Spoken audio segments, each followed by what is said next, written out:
अगर आपसे मैं कहूं कि आईपीएल 2025 का एक ऐसा मैच जिस मैच का आप और हम सब सपना देख रहे थे, आखिरकार वो मैच होने जा रहा है, तो आप कैसा फील करोगे?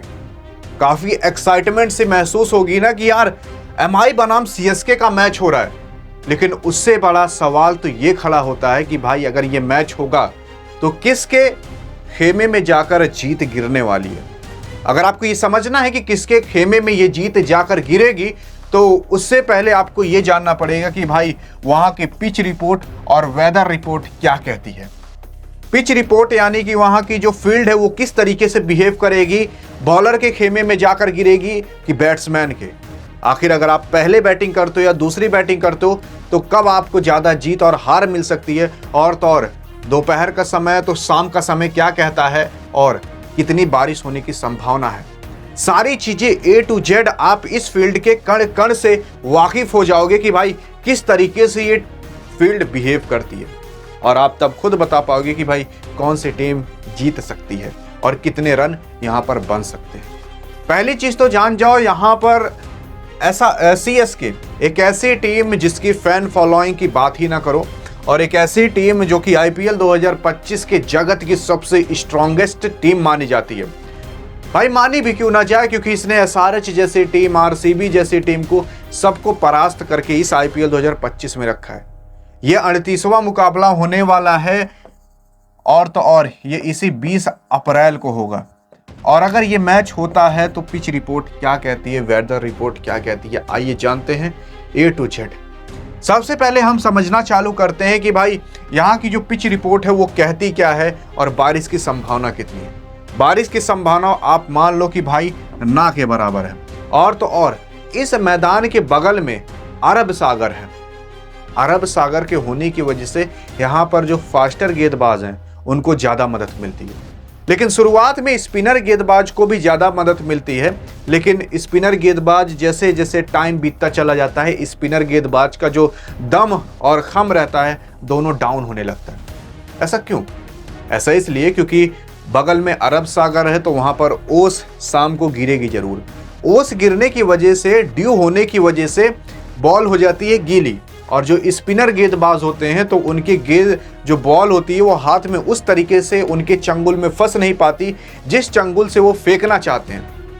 भाई अगर बॉल ही पूरी गीली हो तो आप कैरम बॉल फेंकना चाहो, गुगली फेंकना चाहो, कुछ भी फेंकना चाहो, यहाँ तक कि नॉर्मल फास्ट बॉल भी फेंक रहे हो ना, तो फिसल के कभी कभी बाउंसर जा सकती है या फुल टॉस जा सकती है, आप यार्कर फेंक रहे हो तब भी आप कुछ नहीं कर सकते उसमें। तो यानी कि जिसकी बाद में बॉलिंग रहती है उसके लिए तो घाटा रहता है, लेकिन जिसकी पहले बॉलिंग रहती है उसके लिए फायदा रहता है। क्योंकि अगर आपकी पहले बॉलिंग आ जाती है तो सिंपल सी बात है, तो आपको ड्यू का जो डिसएडवांटेज मिलने वाला था वो नहीं मिल पाएगा, बल्कि जब तक आप बॉलिंग करोगे तब तक तो भाई कोई सीट ही नहीं पड़ी रहेगी, तो आप अच्छे से स्पिनर से और फास्टर गेंदबाज से दोनों से करा सकते हो। यहाँ पर फास्टर गेंदबाज को ज़्यादा मदद इसलिए मिलती है क्योंकि बगल में अरब सागर है, तो वहाँ की जो फील्ड है इसी तरीके से बिहेव करती है कि भाई अरब सागर के होने की वजह से यहाँ पर जो मिट्टी है वो इस तरीके से बन ही चुकी है कि भाई फास्टर गेंदबाज के ही फेवर में हमेशा जा गिरती है। लेकिन सबसे बड़ा सवाल, ये मैच होगा कहाँ? तो वानखेड़े स्टेडियम में, जो कि मुंबई के अंदर स्थित है, यानी कि हार्दिक पांड्या और तो और आपके रोहित शर्मा मुंबई के अंदर।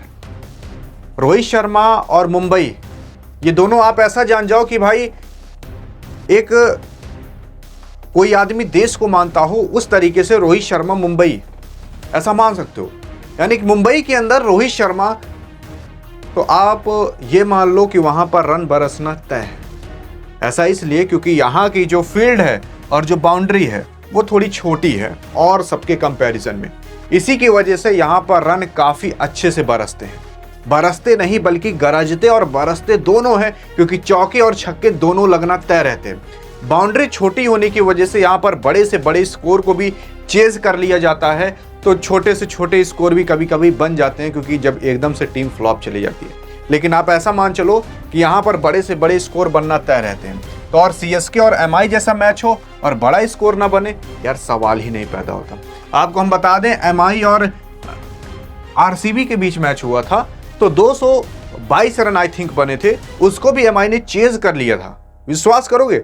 मतलब बाउंड्री छोटी होने की वजह से आप पावर प्ले के अंदर जितना मन चाहे उतना ठोक सकते हो। और एसआरएच जैसी टीम, एमआई जैसी टीम, सीएसके जैसी टीम अगर यहां पर आ जाएं तो आप ये मान लो कि आपने भाई एक खुले सांड के आगे आपने एक लाल कपड़ा दिखा दिया। इस तरीके से यहां पर जो प्लेयर रहते हैं वो बहुरा जाते हैं कि भाई अब तो मान लो कि रनों की बारिश ही होने वाली है।